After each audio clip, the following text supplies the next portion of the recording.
Cada vez fica mais evidente que essas doutrinas que estão surgindo de que os especialistas médicos devem dar a última palavra é uma balela.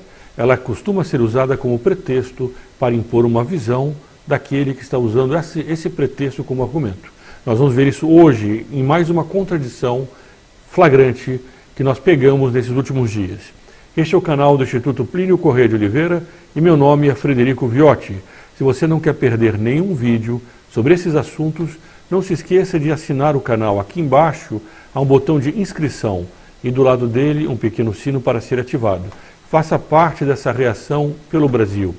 O Supremo Tribunal Federal, recentemente, e nós vamos colocar na tela daqui a pouquinho, declarou inconstitucionais as normas que proibiam os homossexuais de doar sangue. Entretanto, eles proibiram aquilo que os especialistas médicos sugeriam que fosse feito.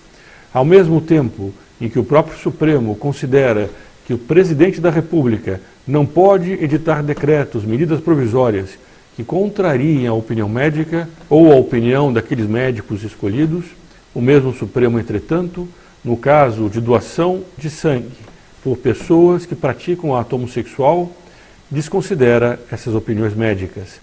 Está entrando agora na tela a matéria de um site jurídico chamado Conjur sobre esse assunto. O Supremo Tribunal declarou inconstitucional as normas que impediam essa doação de sangue.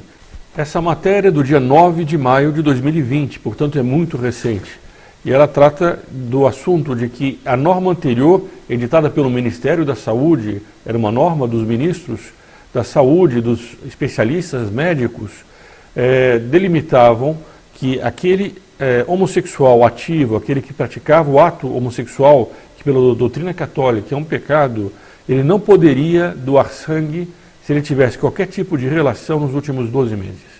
Essa era a norma do Ministério da Saúde e da Agência Nacional de Vigilância Sanitária.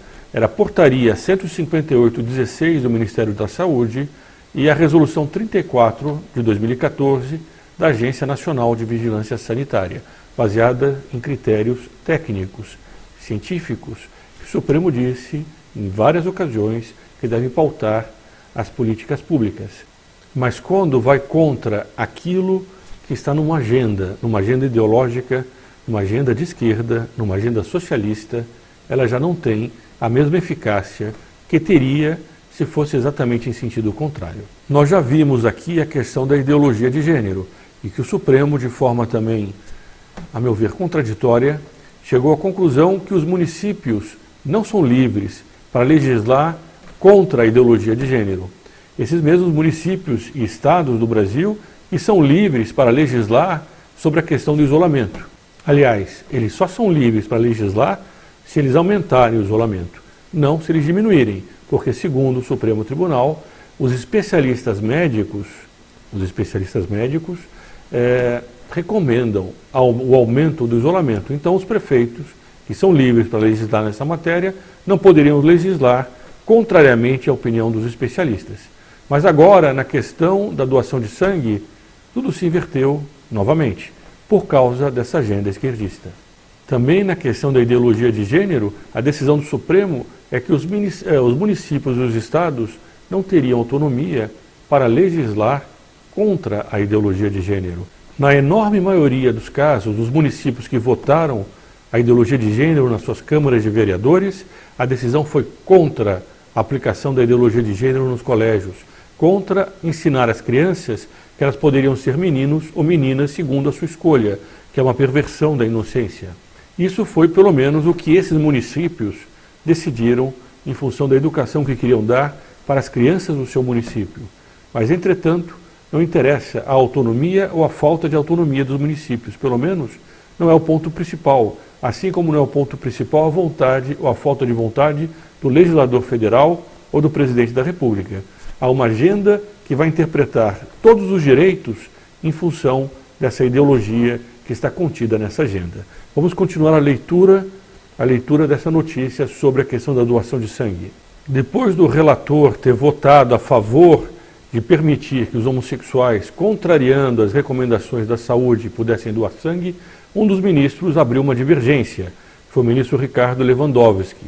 Para ele, o Supremo deve adotar postura de contenção sobre determinações das autoridades sanitárias, quando estas forem embasadas em dados técnicos e científicos devidamente demonstrados.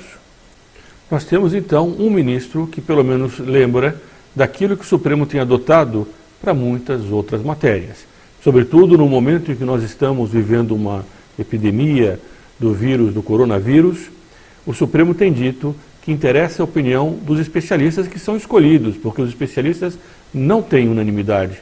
E a própria OMS tem muitas restrições a uma série de coisas que está passando para todo lugar como se fosse uma definição dogmática da saúde. Isso não é assim. A saúde não se pode colocar como uma nova religião. E a questão do coronavírus, como nós já vimos aqui nesse canal, extrapola em muito a questão médica. Entram questões políticas, econômicas, sociais, que vão ter impactos médicos nas doenças que estão voltando. E foi feito aqui neste canal, um dos vídeos recentes, uma análise das consequências do coronavírus, as consequências concretas do aumento de doenças, do aumento de pessoas que estão passando fome e estão morrendo, não por causa do vírus, mas por causa das medidas adotadas de combate ao vírus. Nós vamos colocar ao final deste vídeo o link para esse outro estudo que trata dessas consequências. Esse vídeo, o objetivo dele era mostrar essa contradição, mais uma das contradições em que nós estamos entrando. Os especialistas médicos, ou aqueles que são tidos como se fosse uma voz única da ciência médica, eles só têm importância na medida em que eles servem a uma agenda ideológica. Se você gostou desse vídeo, compartilhe entre seus amigos, deixe o seu like e os seus comentários aqui nesse canal para que nós possamos saber a sua opinião. E não se esqueça de se inscrever no canal para poder receber os próximos vídeos. E para isso é preciso ativar o pequeno sino que está ao lado do botão de inscrição. Aqui em cima, para quem assiste no YouTube, e para quem não assiste no YouTube vai estar na descrição do vídeo, estará também o link para você poder se tornar membro da Articulação Brasil. Entre nesse link para ver como você pode ajudar esse canal e ao mesmo tempo receber benefícios exclusivos. Viva Cristo Rei e sua Mãe Maria Santíssima!